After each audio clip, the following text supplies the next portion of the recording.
Culture Uncut. This is Culture Uncut. This is Culture Uncut. I am your host, Jason Spears, and Colt fans, we've got a lot to talk about. This is Culture Uncut. I'm your host, Jason Spears. The week after the Combine, coming to you on a Tuesday night. What a weekend. Lots of guys helped their draft stock. Some guys hurt their draft stock, and it's always interesting to see how that week affects the players and where they go in the draft.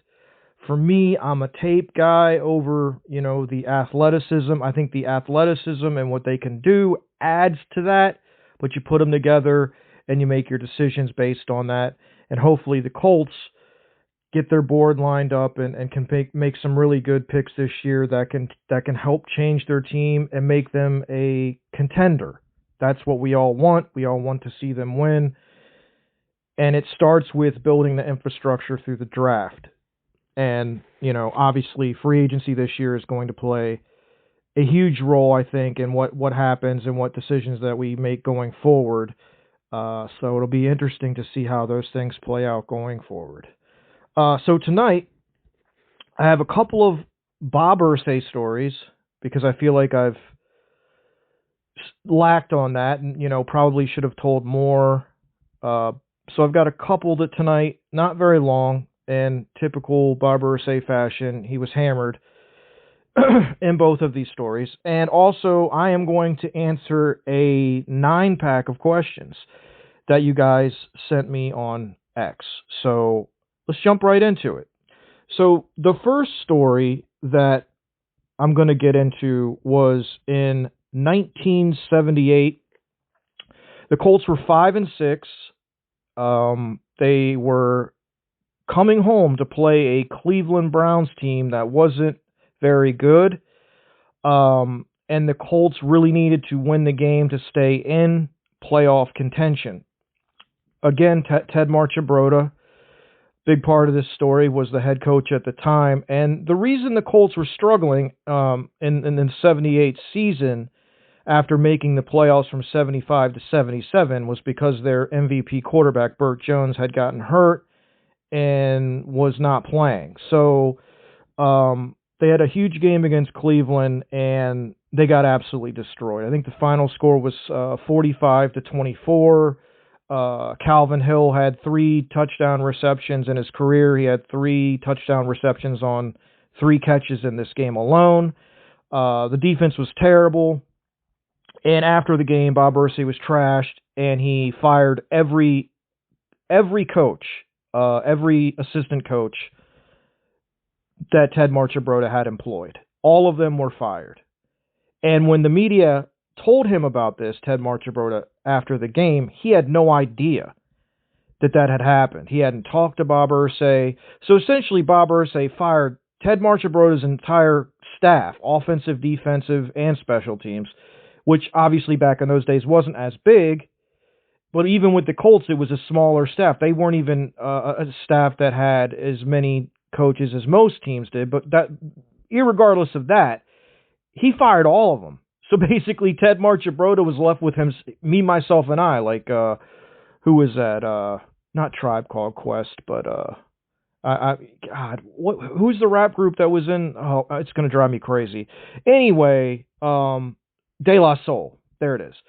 For all you old hip-hop heads. But anyway, so what happened was, after that, Marchibroda went to Irsay and was like, what are you doing? And Irsay was like, you know what? It was all a misunderstanding. That's not what I said. I said that I was going to hire more coaches. And it was all, misconstrued, and he was misquoted, except that was all a lie. He never hired any more coaches. He did allow Marchibroda to keep his coaches once he sobered up. But these are just things that don't happen with good organizations. And there's like 5 stories of Bob Irsay just going ham, firing people, and just losing his mind. And that was one story of him doing that after a game they lost to the Cleveland Browns in 1978.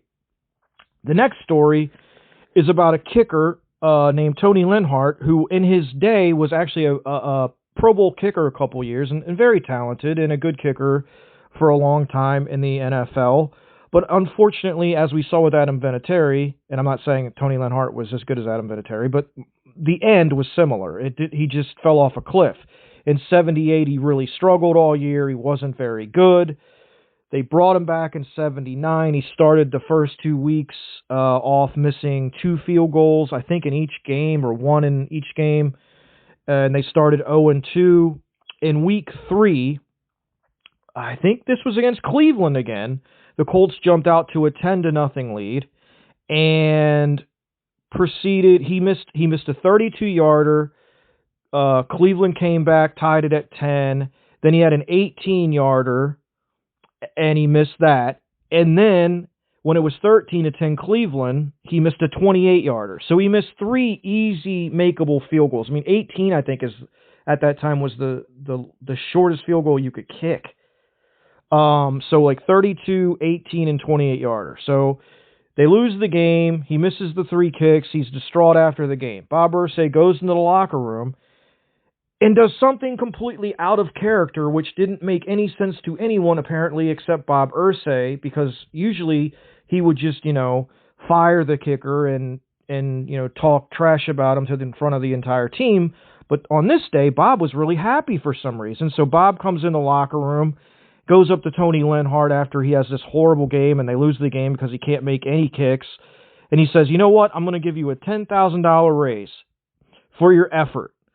The fact that you're going out there and you're giving your best effort, I want to give you a $10,000 raise. Maybe you'll work harder and won't let us down again.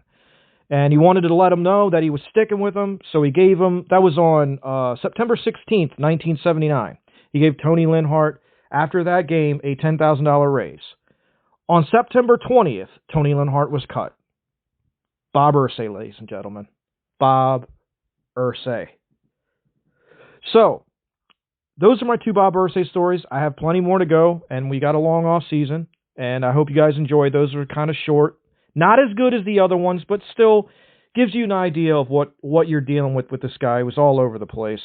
And again, every time I read these things and I do research on Bob Irsay, as bad as Jim Irsay is right now, it's just not comparable to what this guy was.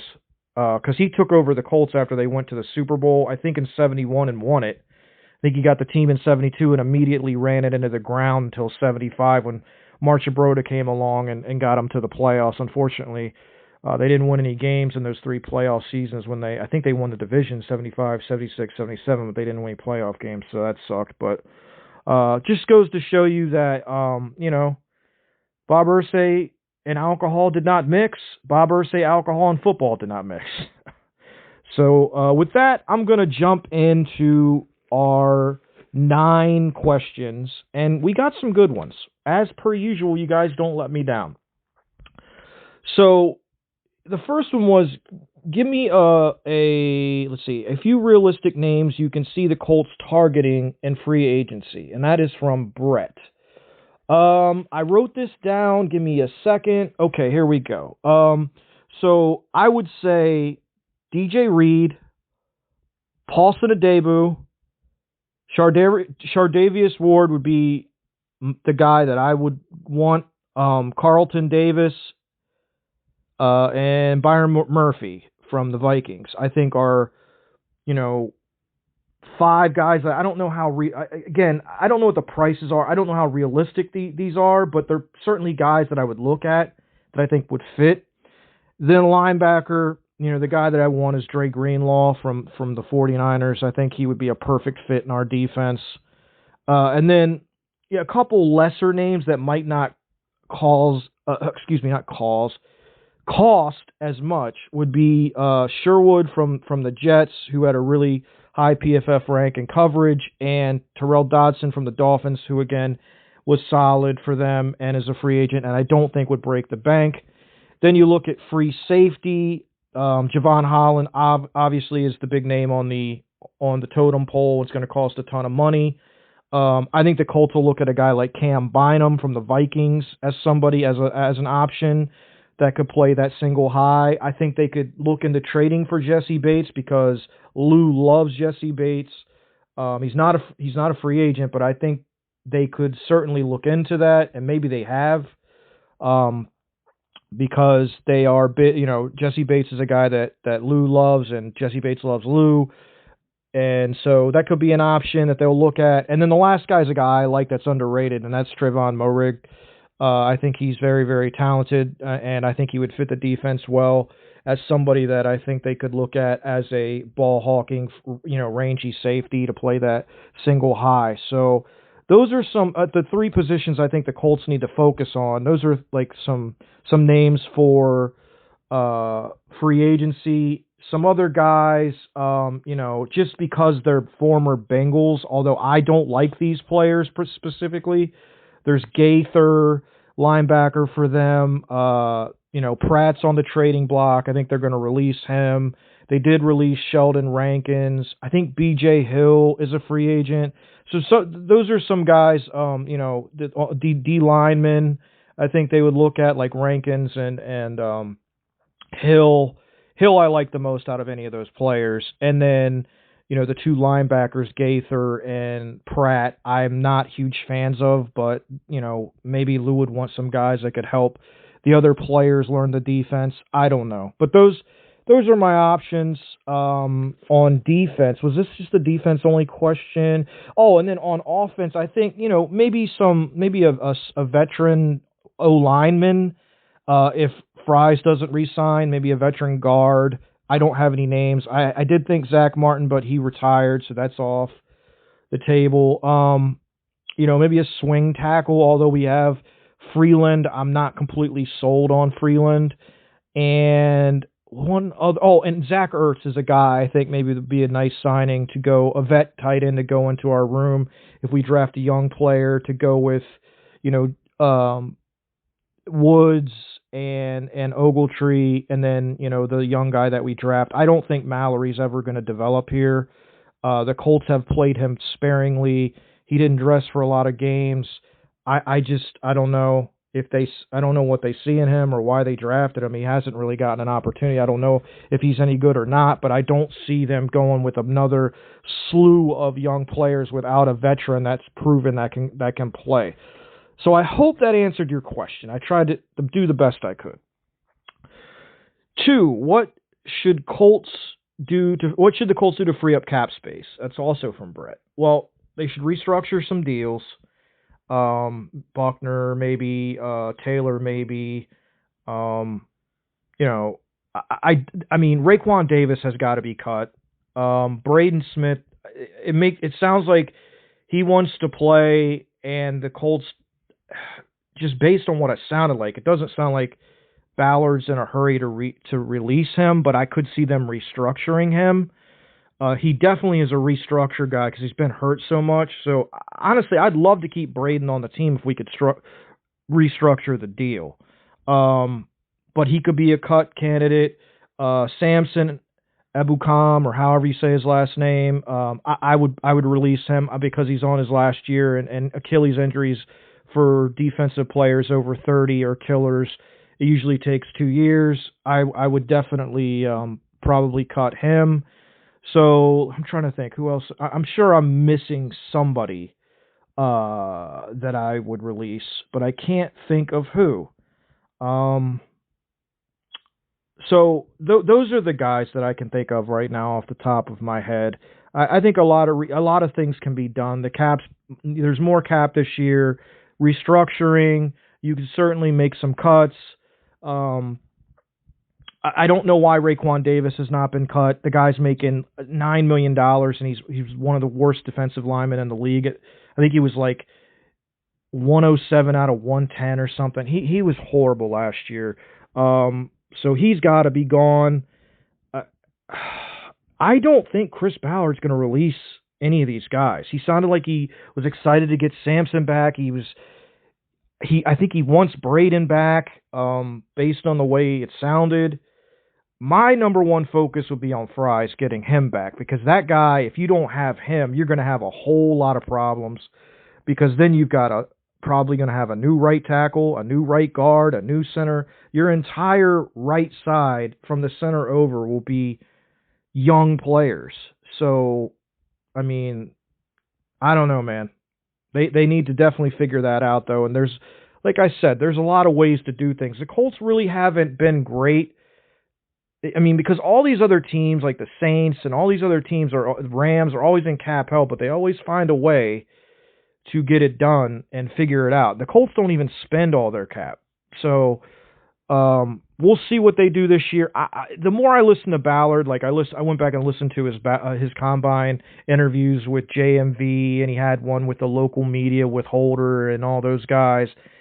It doesn't sound like a whole hell of a lot's going to change. So I'm going to have to see it to believe it. But as far as like free agency and going after players, so if that's the case, then we're all in for another really shitty year.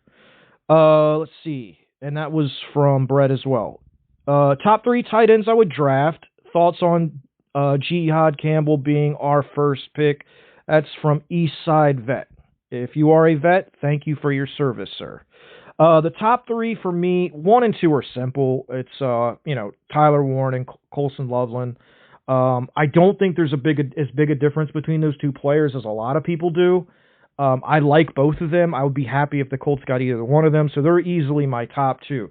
Now, after that, it's debatable. I like Elijah Arroyo out of Miami a lot, and I like Taylor out of LSU a lot. I'm not as big on Fannin because of his size. But so for me, it would be a tie. It would be between Taylor and Arroyo.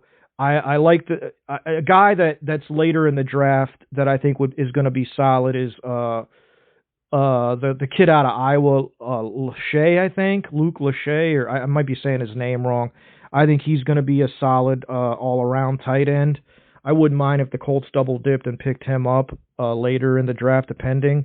But for the top 3, if you put a gun to my head, I would probably say Warren, Loveland, and then, man, I really like Elijah, but I'll say Mason Taylor. So those would be those 3, and then Jihad Campbell. I love Jihad Campbell. Love me some Jihad Campbell. If we don't get Dre Greenlaw and he's available in the draft, I would love to get him. He is an athletic specimen. He can run sideline to sideline. He's a big-time hitter. He can cover. He can do it all, man. He can blitz. He's a do-it-all linebacker. You put him with Zaire, that takes a ton of pressure off Zaire. I think we immediately upgrade that position heavily because I think he might be the best linebacker in the draft. I think he's a special player. I think he's going to be a Pro Bowl player because he's an elite trait guy, but he's also on film. It's the perfect combination. When you watch him on film and then you watch him run, he's athletic as hell, and his film shows that. And he's downhill. He's a downhill backer. He's everything you want. So I'd love that pick. I mean, I would love to have him on this roster. Immediately would solidify that position, take some pressure off Carlisle, gives you 3 really solid linebackers in a sub package where you could have Campbell and Carlisle out there, or whoever's not tired, because those 2 guys, Carlisle and Campbell, are both really good in coverage. And Zaire can be okay in coverage. He's not great, but he's certainly better than EJ was. So we'd have a lot better coverage with our linebackers, and that's always a positive thing. So I would be ecstatic if he was our top pick, or our first pick is the way you worded it. So I would be happy with that. How will Lou impact Ballard's approach in the draft and free agency? Who are some of the current players you could see elevating their game in this scheme? That is from CP3 Legacy. Okay, so I really don't know how Ballard's going to react to Lou. I mean, it's certainly a change in scheme and philosophy. I would think that they're going to go, and this is just theory here, because based on what I know about Lou, he's a vet guy. He likes vets. He likes guys that know the game well and can pick up terminology and play calls and be able to, go from chalkboard to field to game and do it very quickly. And young guys generally have a hard time doing that. So I would think the free agency approach would probably be heavy defense. But again, like, Ballard never does anything that I expect him to do. He does things he wants to do. So I mean, what I would do obviously is I would go out and look for a ball hawking safety, or an elite corner, or a corner that fits the scheme, which I named earlier, and then or a linebacker. You've got to get something, right? And there's plenty of players out there. That's what I would do, and then go heavy on offense. You could draft, and with depth, I would, you can get defensive depth and offensive depth in the draft. Get a tight end, get running back too, maybe get some defensive tackles, offensive guard, whatever.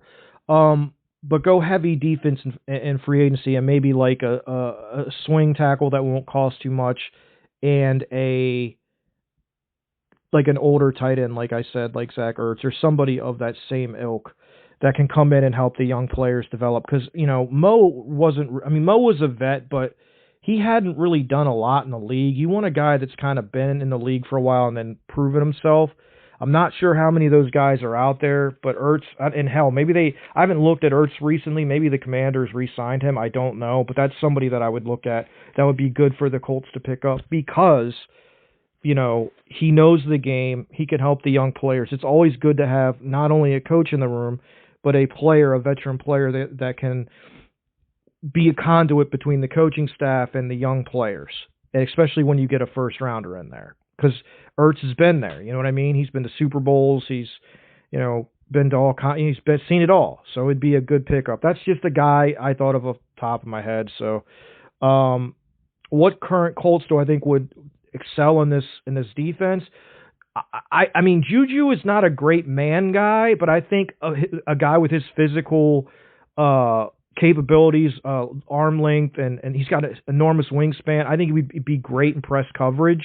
I think Jalen Jones would be great in press coverage, because Lou plays a lot of press, some man, and obviously Juju's more of a cover three corner, and those guys are more of cover three corners. But I do think that the pressing at the line of scrimmage could help both of those players. I think Nick Cross is going to be a lot better. Daniel Scott, if he ever gets on the field, I think would be a really, really nice addition to the defensive backfield. Going back and watching some of his Cal tape, he was a very, very good player before he got injured. A little bit older player, but a smart kid, knows how to play. He's just got to stay on the field. I think Kenny Moore, another guy, because he will use Kenny Moore like he used Mike Hilton in Cincinnati. He will blitz him off the corner. He'll set him as the force edge. And you know how Kenny is. Kenny's the best. Kenny, for his size, is probably pound for pound the best tackler in the NFL. He's like 5'8", 5'9". I've seen him, rock Derrick Henry, take down Derrick Henry with no problem behind the line of scrimmage. He's a force guy. You can set the edge with him. So I think Kenny's going to have another great year. Kenny's Kenny, man. When you put him in the right spots, he makes great plays. And I think you're going to see the D-line play better. I think, Latu with another year under his belt and a new, kind of a new fresh ideas with these players, 3 years under Gus and 4 years under Flus. It's a whole new aggressive, at least comparatively aggressive defense. And I think you're going to see a lot of players step up and have big years on the strength of the fact that this is a new style. I think it's more of an attacking style, and it's also catered to who we're playing. So, and Lou, one of the things I love about Lou is he is going to try to take away whoever we're playing's best player, right? So there's not going to be, hopefully, any more games where the Michigan man goes ham on us in Houston, or Brian Thomas in Jacksonville. We can take those guys away and make other players beat us. That's what good teams do. Gus never did that. Flus never did that. They did not take away those guys, and that's what you have to do. You have to take away the other team's best player, and you have to do it by any means necessary. Otherwise, they wreck games. We saw it last year. So I think, I mean, I'm giving you kind of a vague but wide-ranging answer, but I sincerely believe everybody's going to play better. I think sometimes a new voice in the building, and dude, I really love this coaching staff. I like Betcher. He's been a coordinator before. I really, really like the kid they brought in from the Ravens. I think he's going to be the two guys they got, Jerome Henderson, who is a pass game coordinator, I think, with the Giants, and Chris Hewitt from Baltimore. Those were huge gets. I cannot tell you how good those guys are. I live in Maryland, and I've heard so many great things about Chris Hewitt from the Baltimore people, and I think it was one of those things where he'd been there so long, it was a change of scenery type of deal. Nothing that he did wrong, but just Chuck was back in the day. Chuck was their coordinator, and they loved Chuck, and Chuck is a really good defensive back coach. Like, he's an elite defensive back coach, and so Chuck wanted to get back into it, so he goes back home to Baltimore. And hey, we get a guy that I think could be our best secondary coach ever. I really like this guy. He's done a lot of great things in Baltimore, and I think he's going to work well. And I like the fact that Lou went out and got the best coaches he could get. Obviously, the only guy he really brought with him was Betcher, linebacker coach, and he's solid. He's been a coordinator. He can help. But the two guys that I really like, and I really went off the rails on this conversation, are the two secondary guys. I think they're going to work well together, and the Colts are lucky to have them. And I know Chris Ballard talked them up at the Combine, as well he should, because those are two really good coaches. I could see Hewitt being a defensive coordinator very, very quickly if our secondary plays well. So, with that said, the guys that I do think that'll step up the most will be Kenny Moore, Nick Cross, Latu, and the two young corners. That's and maybe I don't know who's going to be on the roster, but obviously Grover and Buck are going to be. They're going to be Grover and Buck regardless. So, but those would be the guys I would think of off the top of my head. So I hope I hopefully answered that question. And I'm excited to see all those guys and see the new young guys get out there and play as well. Hopefully Christ football, what is it? It's March, and the draft is in April or May, I can't remember, but we're not that far away from, free agency starts, then the draft comes, and before you know it, it's training camp, and we're back in the grind, fellas, and ladies, so it's not that far away. Let's see, where am I at here in my question list? At what point does trading JT make sense? God loves Chiefs. Now, I got two good questions from Chief fans this week, and I have to give them credit. They have a very good team. Their fan base seems to be okay, outside of one person that I'm, tired of seeing. But that said, they've asked two good questions, and I'll get to the last one in a minute. But this is a solid question. I would say not this year. Maybe next year. It all depends on what we do at that position this draft. I think they have to take a running back early in this draft, or maybe not early, but maybe fourth round. There's so many good backs. I just want a three down back that can catch, run, and block. Sadly, Jonathan Taylor's probably the best, just maybe not as good as Saquon after last year, but top three just runners of the football. But he can't catch the football, and he can't block. So, I'm on my team, I like guys that can do all three. And when you take him out of the game, it kind of gives away what's going on. So that's why I want a 3-down back, and there's plenty of them in this draft. So I would say they keep him this year, draft a young player, and see how that player develops. And if he develops into a legitimate starting caliber player, maybe they move him next year. I don't know. I love Jonathan Taylor, but he does have limitations, and you can't tell Colts fans that because they take it personally, like you're personally attacking Jonathan Taylor. Listen, Jonathan Taylor isn't the reason this team isn't any good. He's one of the reasons that they've even been competitive. But at the end of the day, we all know that running back shelf lives, except for a few guys, John Riggins, Derrick Henry,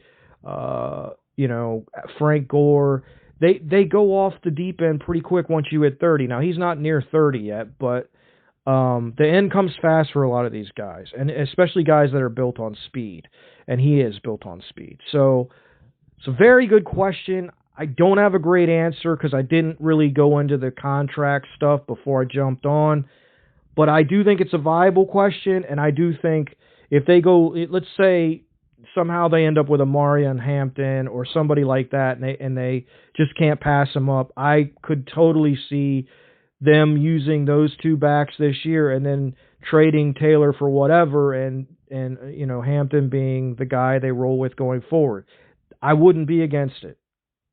We need a 3-down back.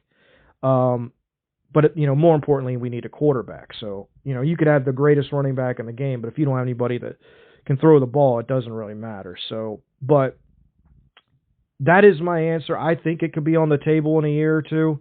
We shall see. I know Colt fans would revolt and think it's the end of the world, but sometimes you have to do hard things to get better, so I wouldn't be against it. So shout out to the Chiefs fans, man, for asking some good questions. Thank you for that. Was that God Loves Chiefs? Yeah. We didn't love you when you played Philly, I'll say that. Sorry, I had to get one jab in. All right. Question number 6. Thoughts on Daniel Jones? Hi, I'm Rel. So the way he wrote this on X was really funny. He said, "I hate to do this, Jason. I know you don't want to do this, but can you talk about Daniel Jones?" And I laughed. Listen, this is the type of crap that I thought was going to happen. You're bringing in a trash can to compete with, Richardson. Here's the thing. I don't want to watch this. Like, I know what he is. Like, I know what Daniel Jones is. He's going to cost money. I don't know how much, because I know there's one other team that wants him, and it's like, I'm not getting into a bidding war with a trash can.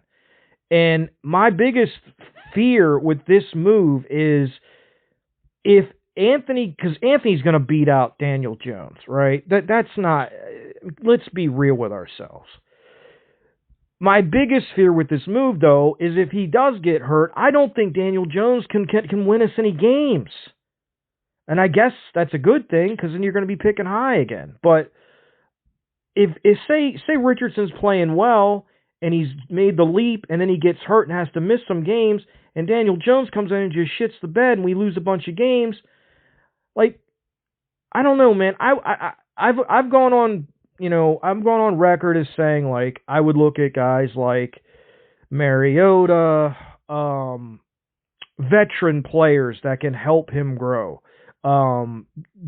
Derek Carr, if he's released, which I think he will be. Jameis Winston, those type of players. Guys that can,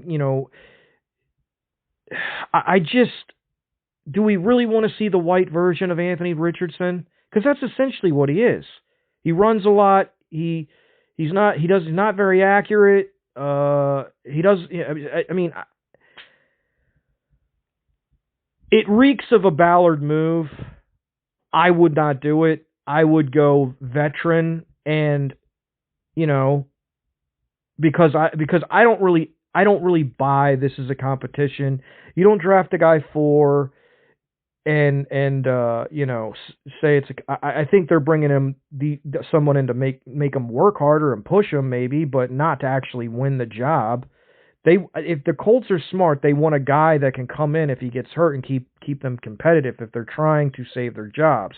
If they don't give a shit about their jobs, then just let Sam Ellinger be your backup quarterback, and then we'll just lose all of our games. You can all get fired, and then if AR plays like shit, then we're picking in the top 5 when we get a quarterback. So there you go. I don't really know what to say about it. I don't like it. I just think it would be stupid when you could get some guys that are. I mean, hell, Gardner Minshew's a better player and cheaper than Daniel Jones, and he won't beat out Anthony Richardson, and he damn near won us the division. So, I know everybody hated Gardner Minshew, but the guy did enough to keep us in a playoff race. To me, I would, and you're going to think I'm on crack, but I would rather have Gardner Minshew than I would Daniel Jones for about 90 different reasons, but the main ones being money and performance. And, I know Daniel Jones had the one year where he was great or whatever. I don't care. There's anomalies to every player. And people will say, well, Shane Steichen could fix him. No, I don't think so.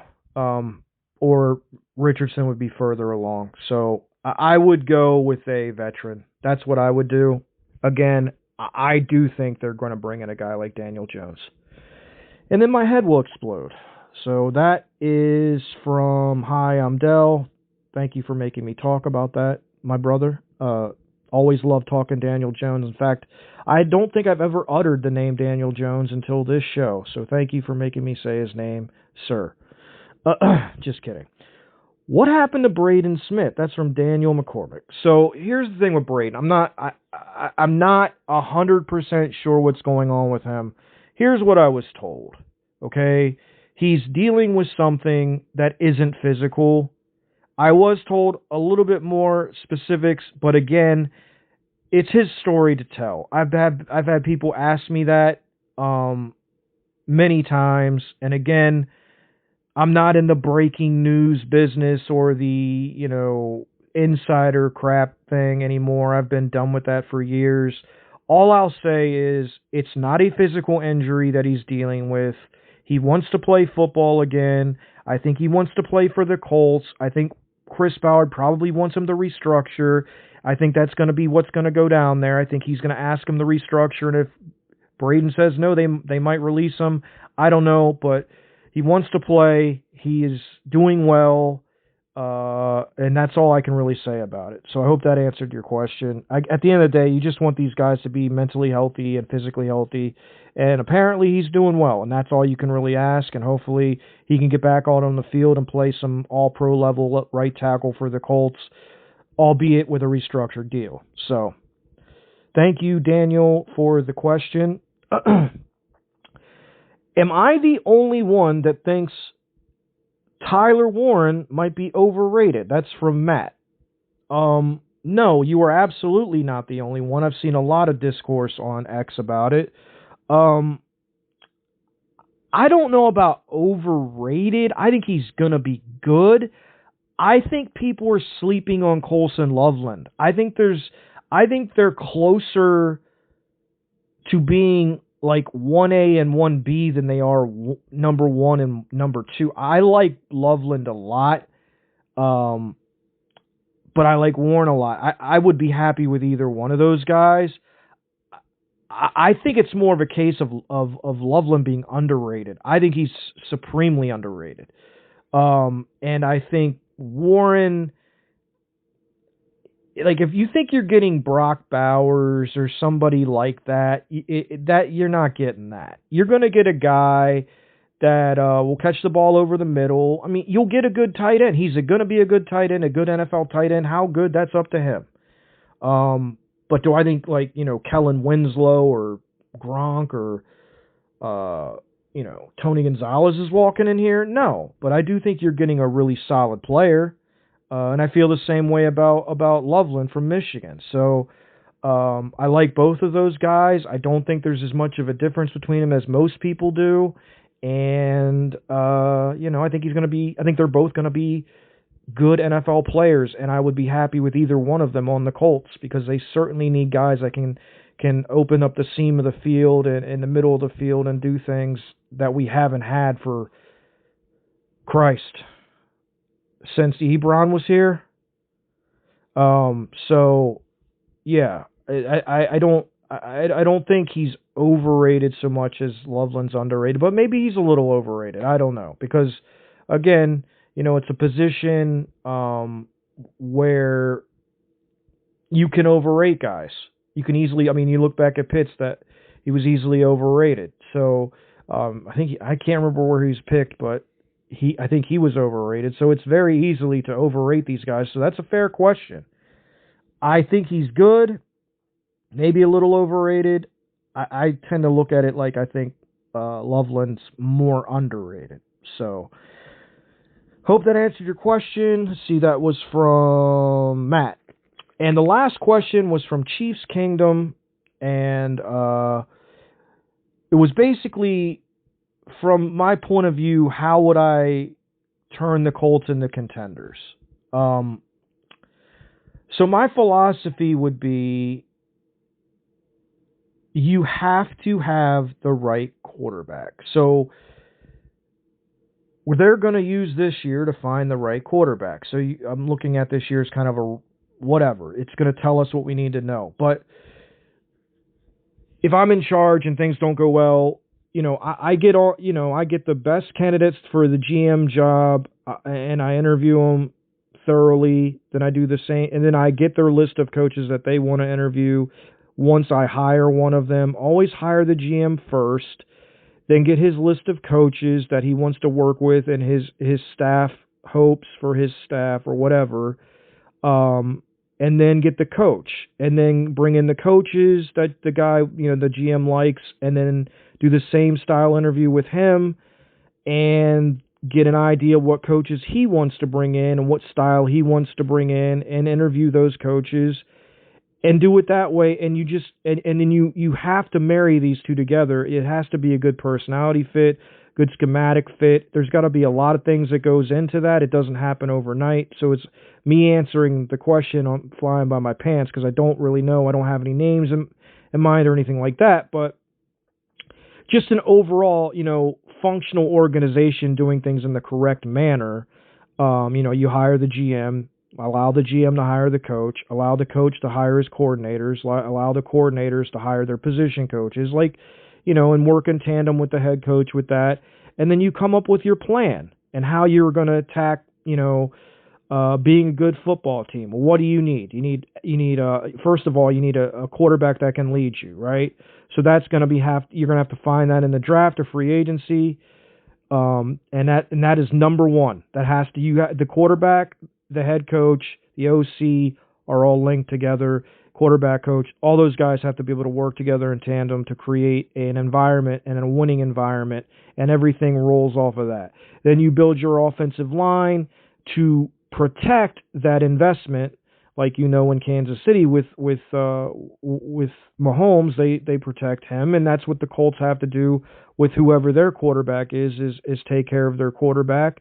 You always need a good left tackle, and we have one of those, thankfully, and you've always got to have pass rush. And, we're kind of in the middle right there with that. We don't have, I don't think, elite pass rushers right now, and that's something we have to develop. We don't have elite corners right now.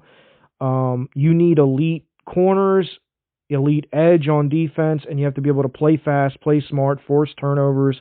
So all of that stuff would go into, the scheme that I would want, the coordinator that I would want for defense, and what we would be on offense would obviously be centered around the quarterback's characteristics and what he does well, and then the things that he needs to work on. So that's what I would do if I was starting from scratch, which I think the Colts very well could be after this year, trying to get to where the Chiefs are.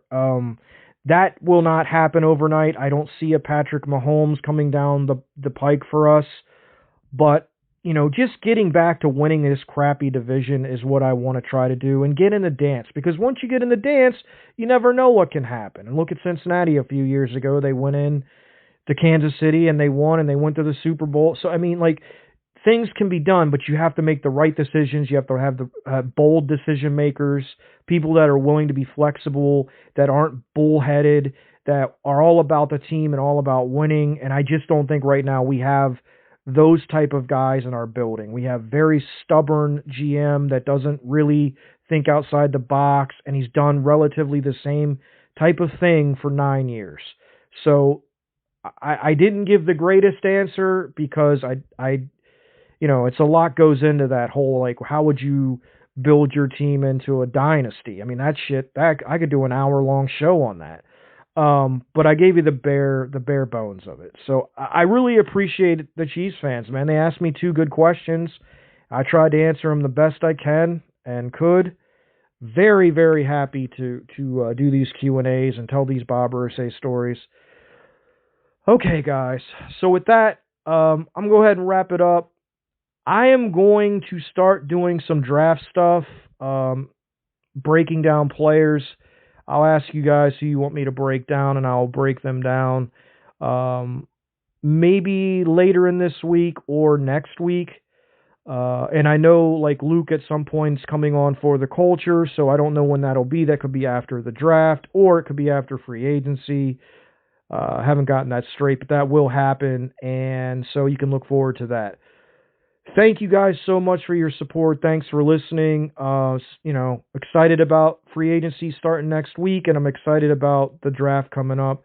So I will talk to you guys on X, and I appreciate everyone listening, and I'll talk to you guys soon. Take care and have a great week. This has been Culture Uncut with your host, Jason Spears.